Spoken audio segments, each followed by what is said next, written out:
I spent every night dreaming of a man who didn't know I existed until he was wheeled into my ER, dying.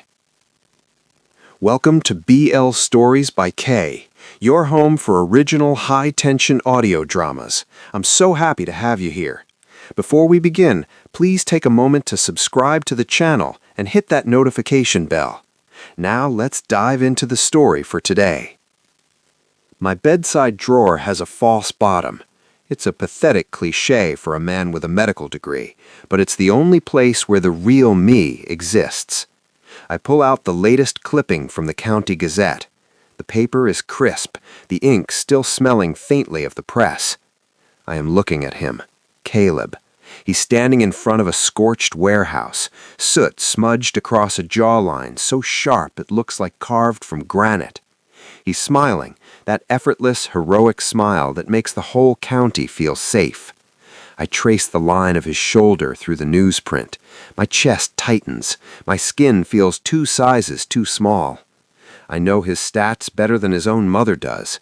6'2", 210 pounds of sheer, selfless muscle. Type O positive blood. No known allergies. Left-handed. Allergic to penicillin. Wait, no, that was in an interview 3 years ago where he clarified he had no allergies. I'd corrected my mental file immediately.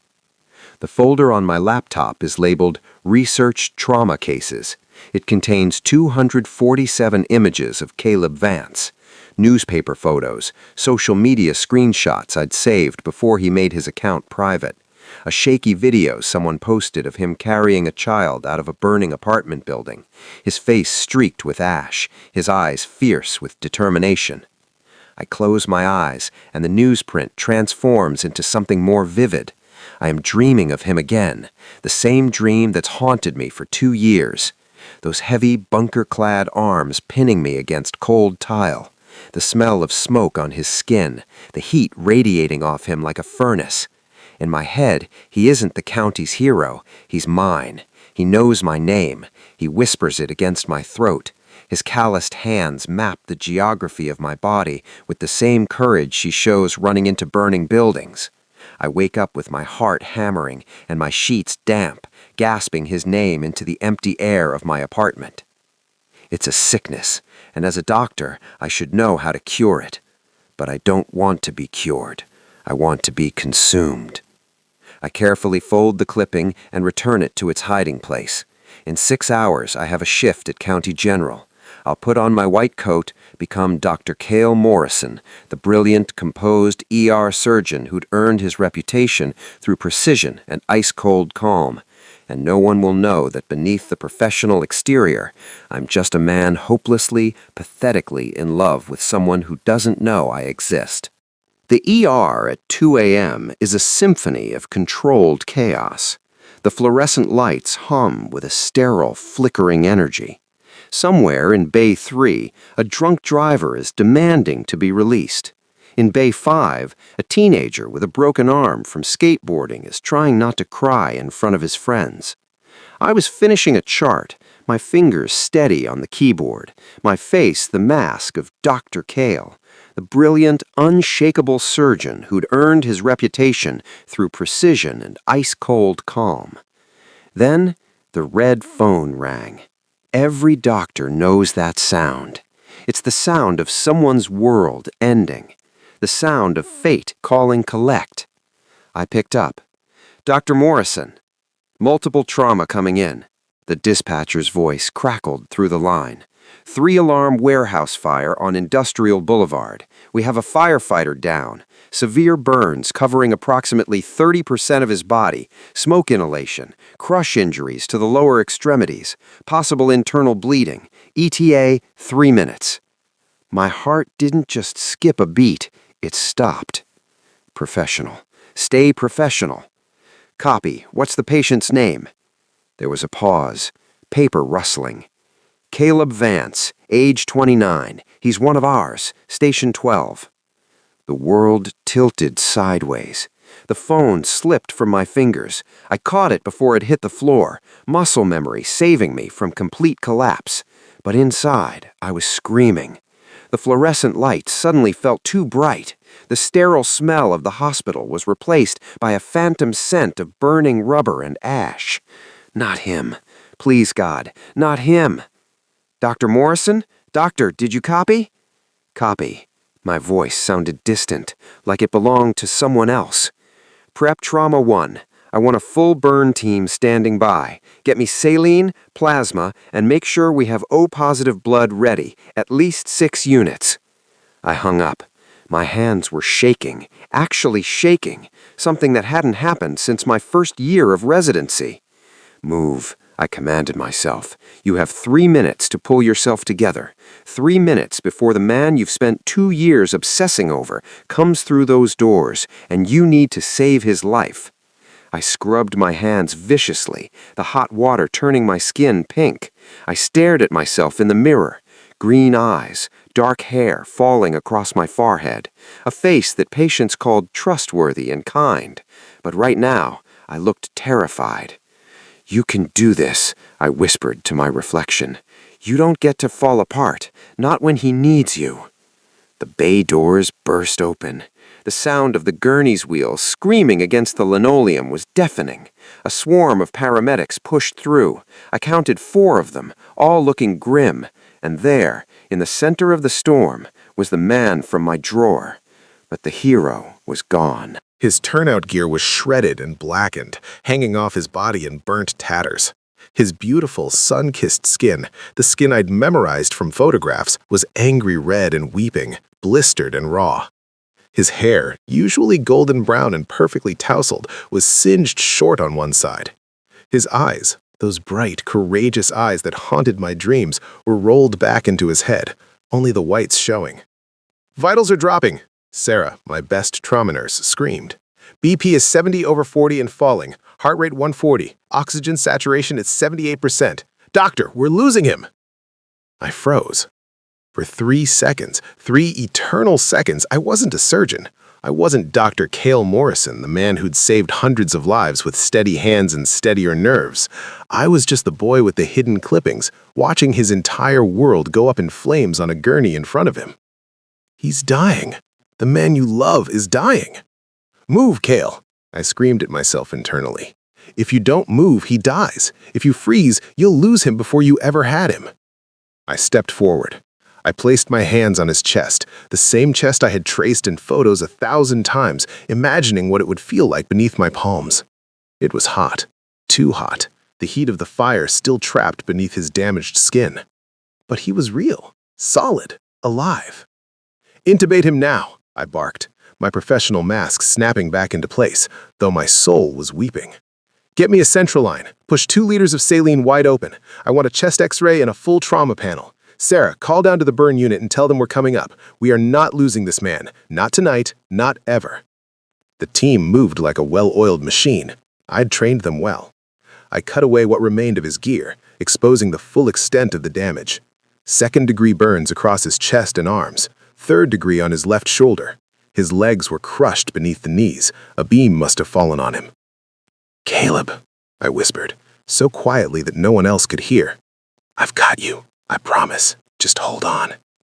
His lips were cracked and bloody, but as I leaned over him, inserting the breathing tube with practiced precision, I could have sworn, just for a fraction of a second, his eyelids fluttered. Like some part of him knew I was there. 10 days later. The ICU is a tomb of beeps and mechanical sighs. Machines breathe for people who can't. Monitors count heartbeats like a morbid metronome. I am standing at the foot of his bed. Present tense. I am looking at what's left of the county's golden boy. Caleb is wrapped in white gauze like a broken mummy, his muscular frame diminished by pain and medication. The ventilator was removed 3 days ago. His lungs had healed enough to breathe on his own, but the man who woke up wasn't the man from the newspapers. He's staring at the ceiling, his gaze hollow and empty. He hasn't spoken more than a few words since regaining consciousness. The psychiatrist says it's depression, common in severe trauma cases. I say it's a man who's lost his reason to fight. "Caleb?" I whisper, moving to his bedside. He doesn't turn, doesn't acknowledge me. His voice, when it comes, is a sandpaper rasp, roughened by the breathing tube and smoke damage. Why did you save me, Doc? The question hits me like a physical blow. What? Look at me. He still won't meet my eyes. I'm a monster. I can't breathe without it hurting. I can't walk. My legs are... He trails off, his jaw clenching. I'm nothing. You should have let me go. You are Caleb Vance, I say, and I can't keep the tremor out of my voice. I want to reach out. I want to tell him I have his photos. I want to tell him he's still the most beautiful thing I've ever seen, even now, even broken. You saved 4 people from that fire before the building collapsed. 4 people are alive because of you. You're a hero. A hero who can't even go to the bathroom by himself? He lets out a bitter, jagged laugh that turns into a cough. His whole body convulses with it. Just let me go. I don't want to be a burden. I grab his hand before I can stop myself. His fingers are warm, calloused, exactly how I'd imagined them. You aren't a burden to me. He finally looks at me, really looks at me. His eyes, blue-gray like a storm rolling in, search my face. Why do you care so much? Because I've been in love with you for 2 years. Because I know your favorite coffee order from an interview you did. Because I've dreamed of you every night and woken up aching. Because you're everything I'm not, brave and selfless and good, and I'd burn the whole world down if it meant keeping you alive. Because that's my job. I lie, and I'm very good at my job. His hand twitches in mine. For a moment, I think he's going to pull away. But he doesn't. He holds on, his grip weak but deliberate. Stay, he rasps. Just for a bit. I'm not going anywhere, I promise. And I mean it. 3 weeks post-admission. I am making sure I'm the only one who touches him. It started subtly. I began taking double shifts, arranging my schedule so that I was always on duty during Caleb's physical therapy sessions. I personally handled his dressing changes, even though the burn unit nurses were perfectly qualified. When questioned, I told the staff I was monitoring a complex case and ensuring continuity of care. The truth was simpler and more selfish. I couldn't stand the thought of anyone else seeing him this vulnerable. This was mine. These quiet moments when the hero facade was gone and he was just Caleb, struggling and hurting and trying to find a reason to heal. One afternoon, I was checking his vitals. Caleb was sitting up in bed, his upper body strength returning through sheer stubborn will. His legs were still weak. The orthopedic team said it would be months before he could walk without assistance, but he could hold himself upright now. Progress. Beautiful, hard-won progress. You're always here, Cale, he said softly. He'd started using my first name 2 weeks ago, after I'd spent an entire night sitting beside his bed when the nightmares got bad.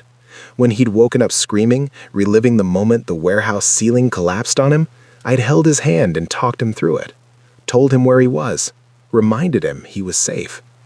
After that, I was Cale, not Dr. Morrison, not Doc, just Cale. I like to be thorough, I replied, focusing on the blood pressure cuff wrapped around his bicep. Even injured, his arms were impressive, the kind of strength that came from years of carrying equipment and people to safety. Stop it, I scolded myself. Professional thoughts only. I leaned over him to check his pupils with my penlight, a routine neuro exam I'd done 1,000 times on 1,000 patients. Follow the light with your eyes. Don't move your head. Our faces were inches apart. I could see the golden flecks in his blue-gray eyes, like sunlight breaking through storm clouds. I could smell the clean, medicinal scent of the antibacterial soap I'd used to wash him earlier, a task I'd insisted on doing myself. His breath was warm against my face. Caleb's breath hitched. A faint, dusty pink crept up his neck, spreading over the edges of his healing scars, and bloomed across his cheeks. He was blushing. Your heart rate is spiking, I noted clinically, even though my own pulse was racing. The monitor beside his bed was beeping faster. Are you in pain? Do you need... Maybe it's because my doctor is too handsome, he muttered, looking away quickly, the blush deepening to crimson. I froze. The penlight trembled in my hand. What? Nothing. Forget it. The meds make me say stupid things. He was staring determinedly at the wall now, his jaw tight with embarrassment. But I'd heard him, and the way my heart was currently trying to break through my rib cage meant I couldn't forget it, wouldn't forget it. The hero of the county, the man loved by everyone, the man whose smile made women swoon and men want to be his friend, was blushing for me. "The meds don't cause verbal disinhibition," I said quietly. "I prescribed them. I know the side effects." His eyes snapped back to mine, caught. "Then maybe," he said, his voice rough with something that wasn't pain. I meant it. The air in the room changed. It was no longer sterile, no longer simply a patient and a doctor. It was two men trapped in a space too small for all the unspoken words hanging between us. I am terrified. I am exhilarated. I am falling apart and pulling myself together simultaneously. "I look forward to your rounds," Caleb confessed, his voice low and earnest. "The nights are long, they're dark, and I can't stop thinking about the fire, about the screaming, about how I couldn't save Tommy. He was right there, and I couldn't." His voice cracked. "But when I see your coat in the hallway, when I hear your footsteps, I feel like I can breathe again. You make the darkness smaller." Something inside my chest cracked open. All the careful walls I'd built, all the professional distance I'd maintained, it was crumbling. "I look forward to them too," I whispered. "More than you know." I reached out, my fingers grazing the skin of his forearm that wasn't covered in bandages. The touch was feather-light, barely there, but Caleb gasped like I'd burned him. He didn't pull away. Instead, he leaned into my touch, his eyes falling closed, a soft sigh escaping his lips that sounded almost like relief. "Cale," he breathed my name like a prayer. I knew then. He wasn't just recovering his body in this hospital room, he was giving me his heart, piece by fragile piece, trusting me to handle it with care. And God help me, I was going to cherish every single fragment. 4 weeks post-admission. I am losing my mind. The professional distance I've maintained for 2 years, the careful separation between Dr. Cale Morrison and the man who collects newspaper clippings like a lovesick teenager is disintegrating. Every time I walk into Caleb's room, the boundary gets thinner. Every time he says my name, it erodes a little more. Tonight, I'm doing his dressing change. It's late, past midnight, and the ICU is quiet, except for the rhythmic beeping of monitors and the soft shuffle of nurses making their rounds. Caleb is sitting up in bed, shirtless, his torso a roadmap of healing burns and new skin. The worst of the damage is on his left shoulder and upper chest, angry pink scars that will fade to silver with time. He's been staring at them in the mirror lately when he thinks no one is watching, his expression unreadable. "This is going to sting," I warn him, preparing the antiseptic solution. "I know the drill, Doc." "Cale." He corrects himself quickly, then gives me a small, tired smile. "Still getting used to calling you that." "You can call me whatever makes you comfortable." I begin gently cleaning the edges of his shoulder wound, my gloved fingers careful and precise. He winces but doesn't pull away. "Does it disgust you, looking at me like this?" The question stops me cold. "What? No. Caleb, why would you—" "Because I disgust myself." His voice is flat, matter of fact, which somehow makes it worse.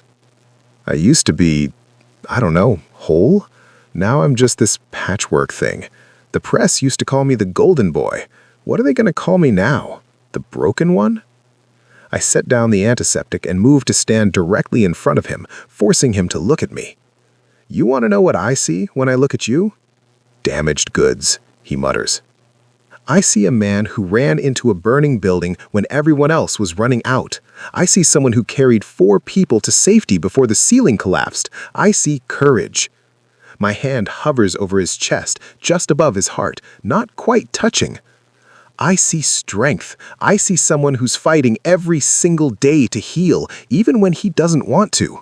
That's not broken, Caleb. That's extraordinary. His eyes are shining, not quite tears, but close. "You really mean that?" Every word.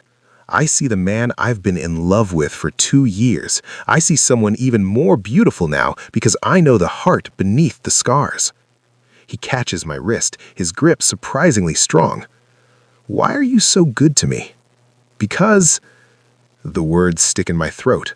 Because I've memorized every article written about you. Because I have dreams about you that would make me blush in daylight. Because you're the first thing I think about when I wake up and the last thing before I sleep.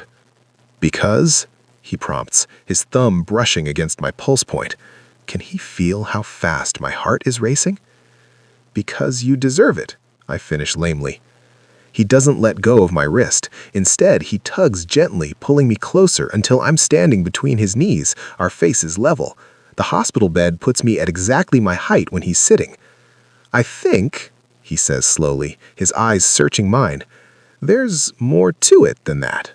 I am going to combust. I'm going to dissolve. I'm going to confess everything and ruin this fragile thing growing between us. Caleb, I catch you staring sometimes, he continues, his voice soft but certain. When you think I'm asleep, you look at me like I'm something precious, not just a patient, something more. My throat is desert dry. You were unconscious. You couldn't have... I'm a light sleeper now. The nightmares, you know? His smile is sad. I've been awake for your 2 a.m. checks more often than you think.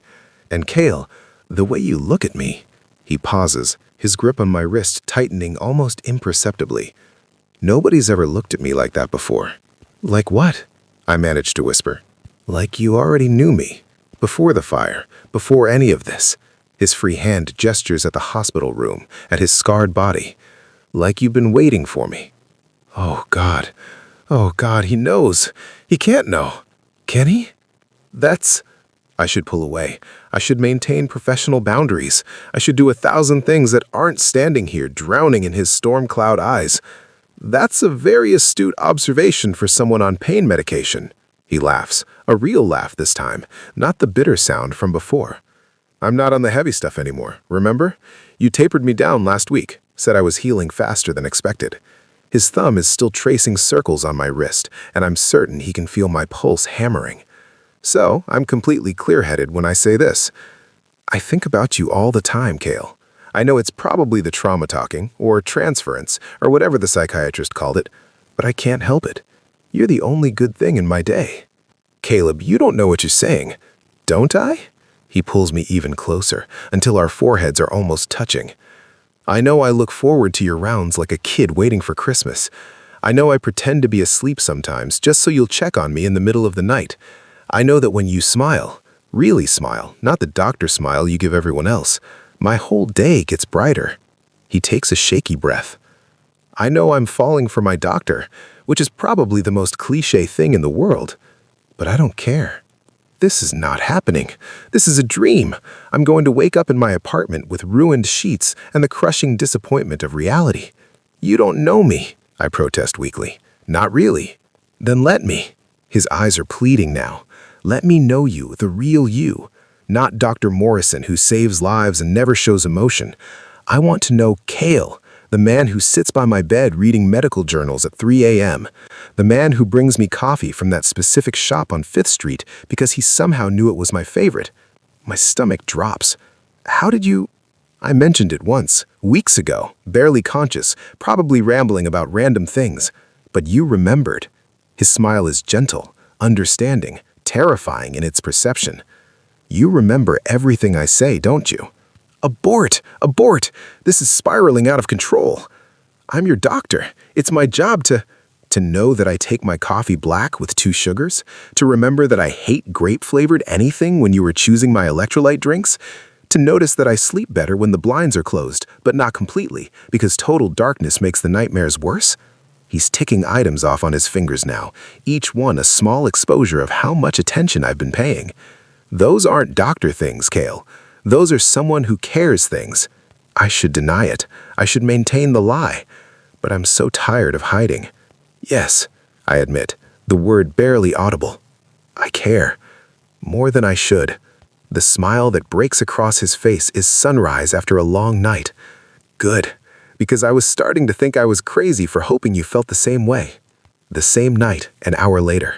I finished the dressing change in silence, a charged electric silence that made my hands tremble slightly as I applied the final bandage. Caleb watched me the entire time, his gaze intense and unwavering, like he was memorizing my face. "I should go," I said when I was done, stripping off my gloves. "It's late and you need rest." "Stay!" His hand shot out, catching mine before I could step away. "Please, just a little longer." I am not strong enough to refuse him. I should cite hospital policy. I should mention professional ethics. I should do the responsible thing. Instead, I pull a chair close to his bedside and sit, our hands still connected. "I can't sleep anyway," he admits. "Every time I close my eyes, I'm back in that warehouse. I hear the screams, feel the heat, see the ceiling coming down." His grip tightens on my hand. "But when you're here, it's quieter. The memories don't scream as loud." "Have you talked to Dr. Chen about this? She's an excellent trauma counselor." "I talk to her twice a week," he interrupts. "She's helping. But Kale, she's not." He trails off, then tries again. "You make me want to get better, not just physically.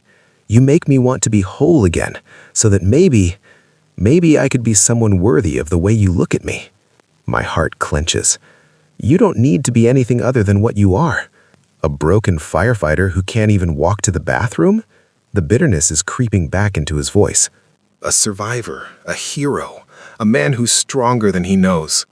I lean forward, my free hand coming up to cup his cheek before I can think better of it. The scars beneath my palm are rough, but warm, alive. "You're already worthy, Caleb. You always have been." His eyes flutter closed at my touch, and he turns his face into my palm, his lips brushing against my skin in a gesture so tender it nearly breaks me. "Cale," he breathes against my hand. God, I don't even know what I need. I just know that I need you." This is the moment where I either pull back and maintain the lie, or I step forward into the terrifying honesty of what I feel. "I'm here," I whisper. "I'm right here." He opens his eyes, and the vulnerability in them nearly destroys me. Is it okay if I... He doesn't finish the question, but I understand. He's asking permission, asking if it's okay to want this, to want me. "Yes," I answer, though I'm not entirely sure what I'm agreeing to. Caleb leans forward, moving slowly, giving me every opportunity to pull away. His hand comes up to mirror mine, cupping my face with a gentleness that seems impossible for hands that regularly wield axes and tear through debris. And then he kisses me. It's soft, hesitant, a question more than a statement. His lips are slightly chapped from the dry hospital air, and he tastes faintly of the mint toothpaste I brought him last week because the hospital's brand made him nauseous. I have imagined this moment 1,000 times in 1,000 different ways, but none of my fantasies came close to the reality. I kiss him back, careful and controlled, hyper-aware that he's still healing, still fragile despite his strength. My hand slides from his cheek to the back of his neck, fingers threading through the hair that's finally growing back where it was singed. He makes a small sound, half gasp, half sigh, and deepens the kiss just slightly. Not demanding, but hopeful. His tongue brushes against my lower lip, and I open for him, letting him in, letting this happen. When we finally break apart, we're both breathing hard. Caleb's cheeks are flushed, his eyes bright with something that looks like joy. "I've wanted to do that since the day I woke up and saw you standing over me," he confesses. "Is that weird, that the first thing I thought when I woke up from a coma was, my doctor's beautiful?" I laugh, actually laugh, something I haven't done in weeks. "Maybe a little, but I'm not complaining." "Good." He rests his forehead against mine, and we sit like that for a long moment, just breathing together. Because I plan on doing it again. A lot, if that's okay. It's more than okay. It's everything. It's the answer to 2 years of silent longing. It's the dream I never let myself believe could be real. A knock on the door makes us spring apart like guilty teenagers. Sarah, the night nurse, pokes her head in. "Dr. Morrison, sorry to interrupt, but we have an incoming trauma." "I'll be right there." My professional voice snaps back into place, but when I look at Caleb, I can't help but smile. "I have to go." "I know." He's smiling too, a real, genuine smile that transforms his entire face. But you'll come back. Always. I promise. And I mean it. 6 weeks post-admission. Things change after that kiss. Not drastically. We're still careful, still aware that we're navigating complicated ethical territory. But there's a lightness in Caleb now that wasn't there before. He engages with his physical therapy. He makes jokes with the nurses. He's starting to look like himself again. And every time I walk into his room, he blushes. It's become my favorite thing in the world. "Good morning, Caleb," I say, entering for morning rounds. Pink spreads across his cheeks immediately. "Morning, Cale." The other residents I'm training notice. Dr. Yuki, a sharp-eyed second year, raises an eyebrow at me when we leave Caleb's room. "So, you and the firefighter seem close." "He's responding well to consistent care," I reply neutrally. "Uh-huh. Is that what we're calling it?" But she's smiling, not accusatory. For what it's worth, I think it's sweet. He lights up like a Christmas tree when you walk in. "Focus on the chart, Dr. Yuki." "Yes, sir." She's still grinning. Later that afternoon, I returned to Caleb's room to find him in the chair by the window, a huge victory. He's been working on building strength in his legs, and sitting up for extended periods is progress. "Look at you. You're getting stronger every day." He turns to face me, and that blush appears again, climbing up his neck. "I had motivation, wanted to be sitting up when you came by, more dignified than lying in bed like an invalid." "You're not an invalid." I move closer, checking the monitors out of habit, even though I'm really just looking for an excuse to be near him. "You're rehabilitating remarkably well, actually. Dr. Patel thinks you might be ready to transfer to the rehabilitation wing next week." His face falls. "Transfer? Does that mean you won't be my doctor anymore?" "I'm a trauma surgeon. Once you're stabilized, you move to specialized rehab." I keep my professional voice, but inside, my heart is breaking at the same realization. "I don't want a different doctor." His voice is quiet, but firm. "I want you." "I'll be visiting, I promise," kneeling beside his chair so we're eye level. "Promise?" He holds out his pinky finger, and the gesture is so unexpectedly childish and sweet that I can't help but smile. "Promise." I link my pinky with his. He uses the grip to pull me closer, glancing at the door to make sure it's closed before pressing a quick, soft kiss to my lips. "I'm going to miss having you hover over me every 4 hours," he murmurs against my mouth. "I don't hover, I perform thorough medical assessments." "You hover." Another kiss. And I love it. I am going to die. This man is going to kill me with sweetness. "Caleb, if someone walks in, let them." But he pulls back anyway, that blush deepening. "Sorry, I know we have to be careful, I can't help myself around you." The feeling is mutual. I stand, putting proper distance between us even though every instinct screams to do the opposite. "Which is why we need to be smart about this, at least until you're discharged and I'm no longer your attending physician." And after that, his eyes are hopeful, vulnerable. "After that," I say slowly, "we figure out what this is. Together."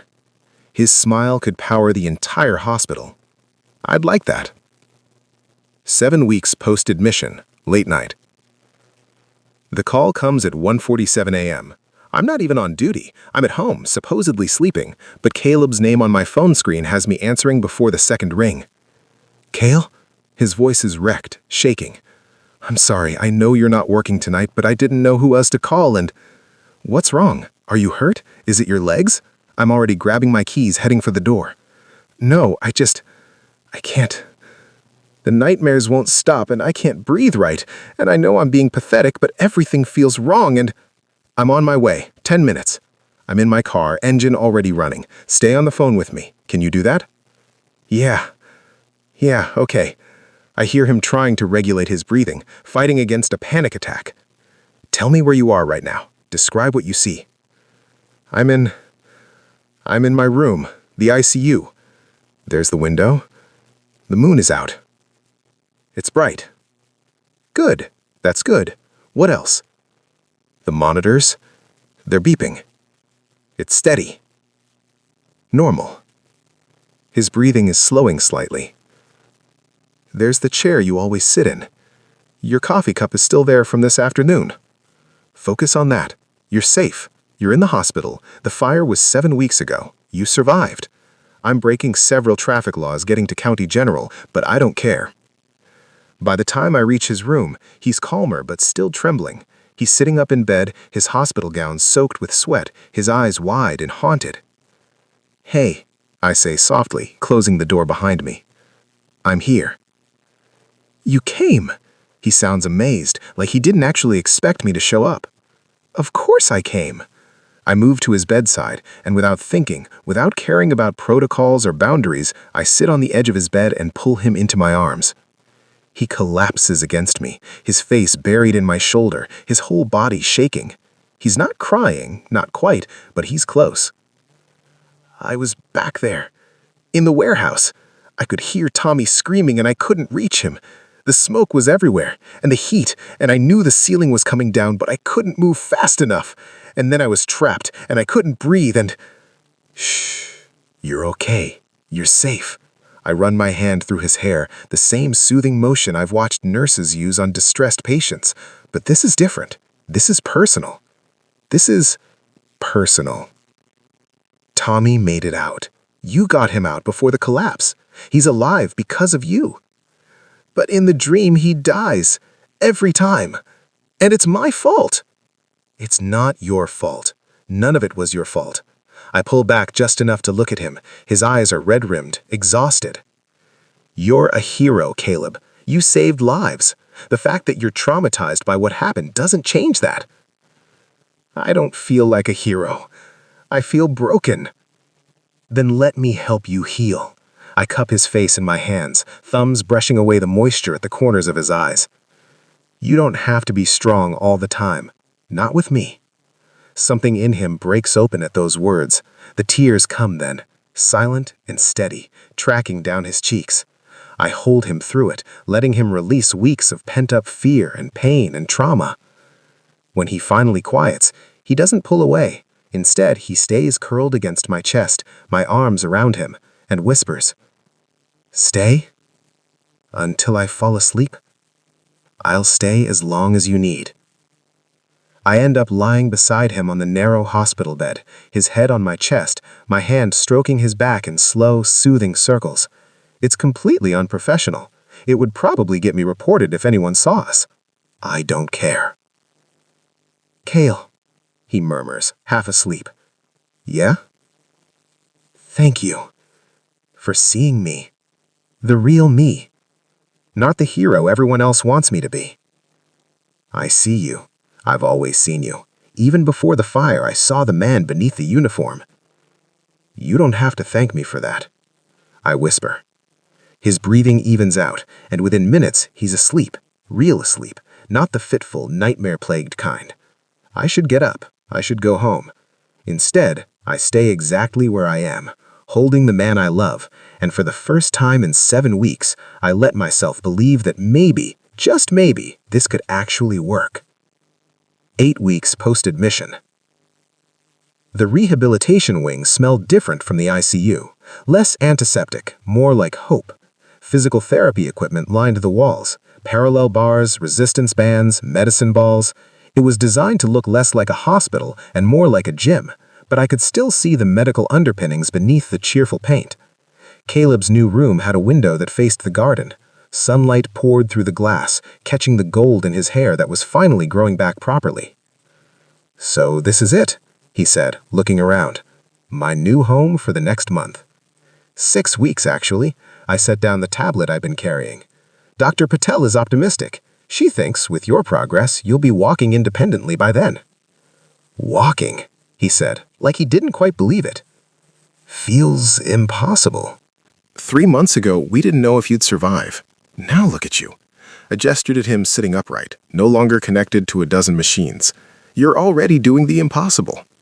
He reached for my hand, and I let him take it, even though we were technically in a semi-public space. I couldn't have done it without you. You did the work. You gave me a reason. His thumb traced circles on my palm. Every time I wanted to quit, every time the pain was too much, I thought about you walking through that door, about your smile when I hit a new milestone, He paused, that beautiful blush creeping up his neck. What happens when I get out of here? My heart stuttered. What do you think happens? I'm hoping, he said carefully, his eyes locked on mine, that you'll let me take you to dinner.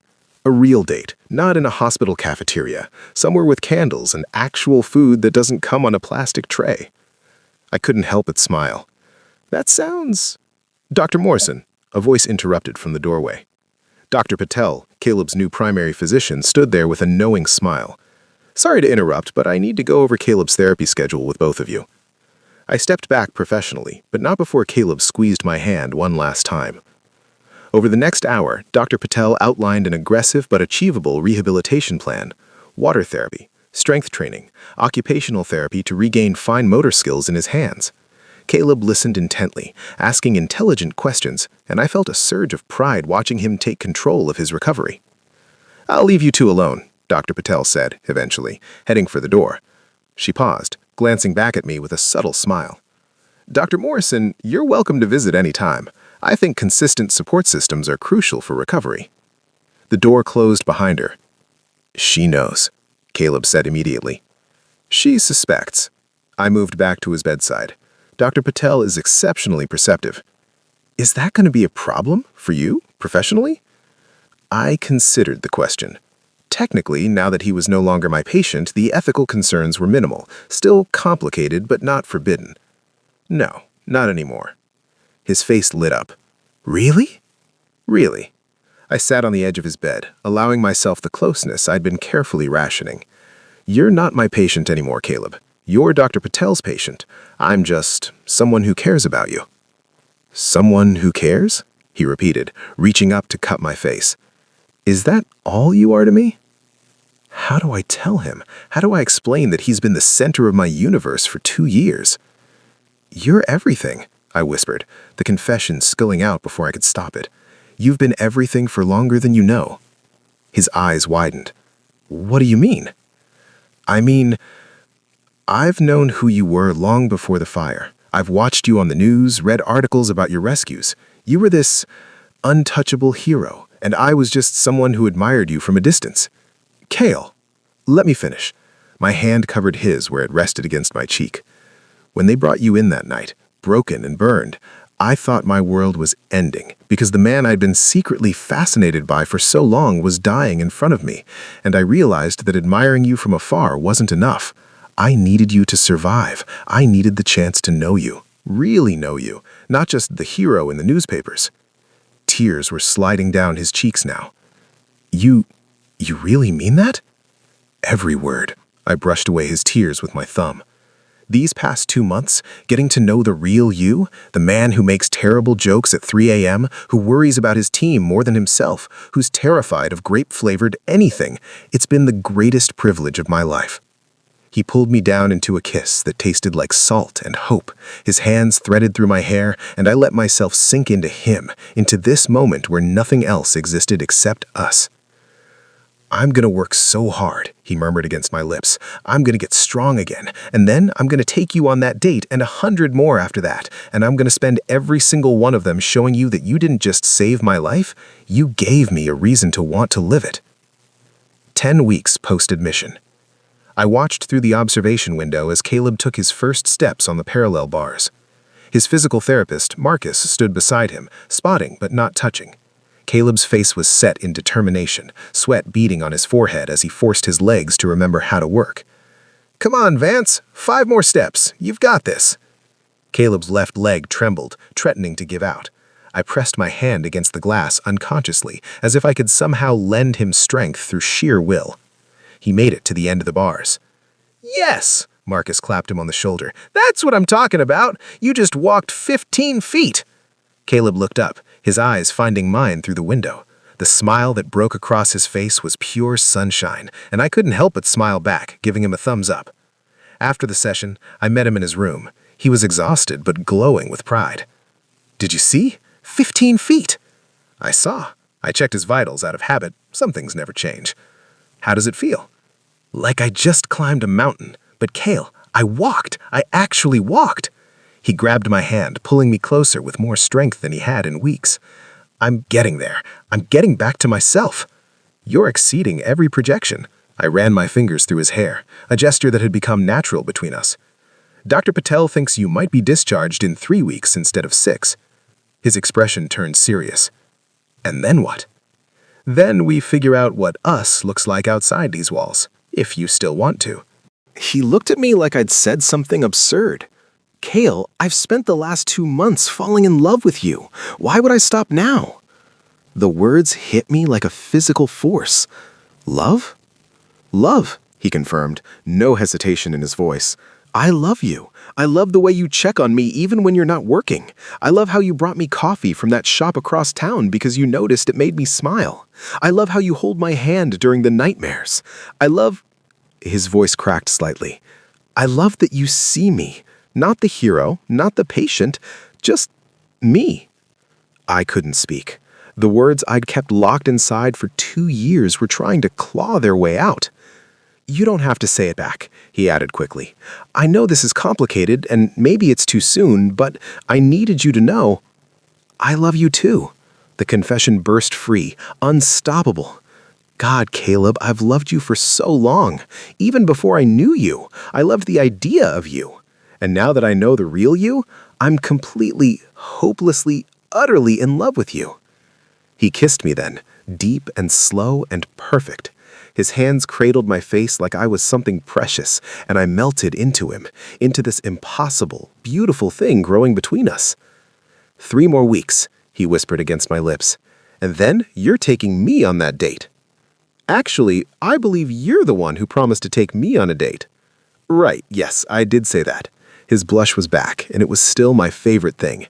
Though I should warn you, I'm probably going to need a cane, and I might get tired easily, and I definitely can't do anything too strenuous. Caleb, I pressed a finger to his lips. I don't care if we just sit in a coffee shop and talk for hours. I don't care if we have to take breaks. I just want to be with you, wherever, however. His eyes shimmered. How did I get so lucky? I almost died, and somehow I ended up with you. I'm the lucky one. I kissed his forehead, his cheeks, the tip of his nose. You gave me something I never thought I'd have, a chance to know the man behind the hero, and he's even more amazing than I imagined. 11 weeks post-admission.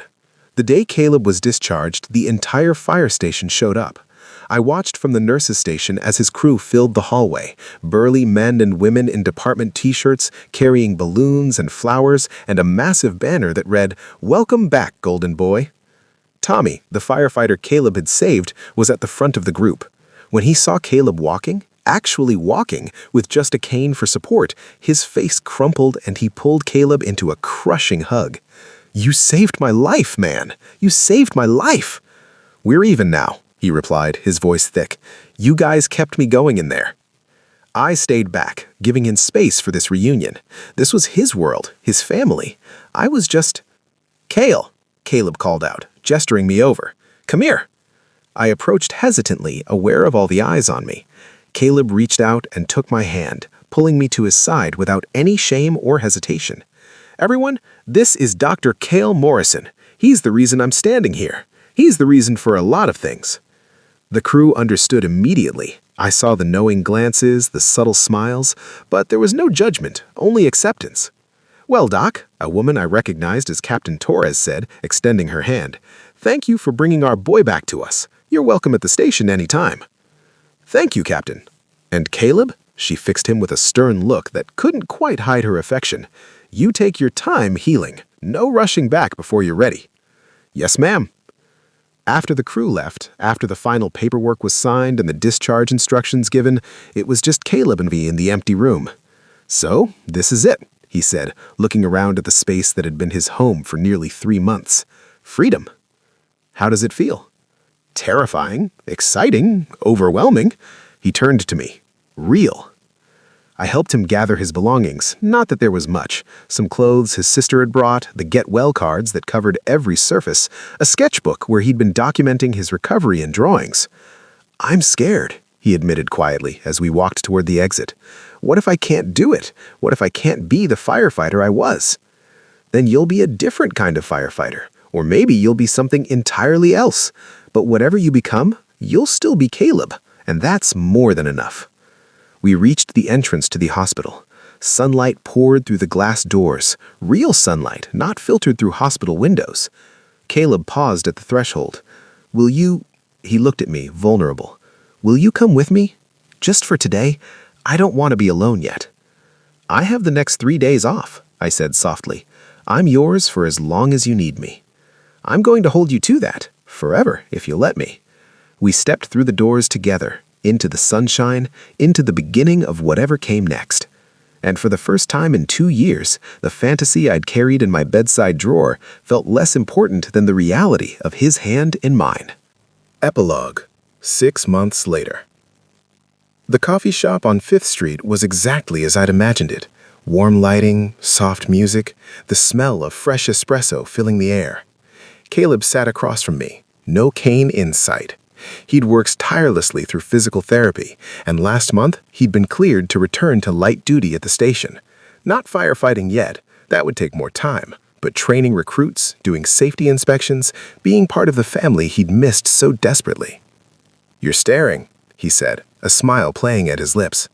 "I'm allowed to stare. You're beautiful." That blush I loved appeared right on schedule. "You can't just say things like that in public." "Why not? It's true." I reached across the table, lacing our fingers together. "Besides, I've been wanting to tell you that for 2 years. I'm making up for lost time." 2 years, he repeated, shaking his head in wonder. "I still can't believe you noticed me before everything." "I more than noticed you. I was obsessed. I probably should have been embarrassed by the admission, but I wasn't. Not anymore. I had newspaper clippings, photos. I knew your schedule, your favorite foods, everything the press reported about you." "That should probably concern me," he teased, "but instead, I just find it incredibly romantic." "You find stalking romantic?" "You find me romantic." He squeezed my hand. "You loved me before you knew me, and then you loved me enough to save my life. And then you loved me when I was broken and angry and convinced I had nothing left to offer. How could I not find that romantic?" My throat tightened with emotion. "You were never broken, just healing. Because of you." He brought my hand to his lips, pressing a soft kiss to my knuckles. "Everything good in my life right now is because of you." "That's not true." "It is." His eyes were fierce now, intense. "You gave me hope when I had none. You made me want to fight. You showed me that there was life after trauma, that I could be more than just the sum of my scars." He paused, taking a shaky breath. "Cale, you saved me in every way a person can be saved." I had to look away, blinking back tears. "You saved me too, you know. You took my carefully controlled life and turned it upside down. You made me feel things I'd only dreamed about. You made the fantasy real." "Good." He stood, moving around the table to sit beside me in the booth instead of across from me.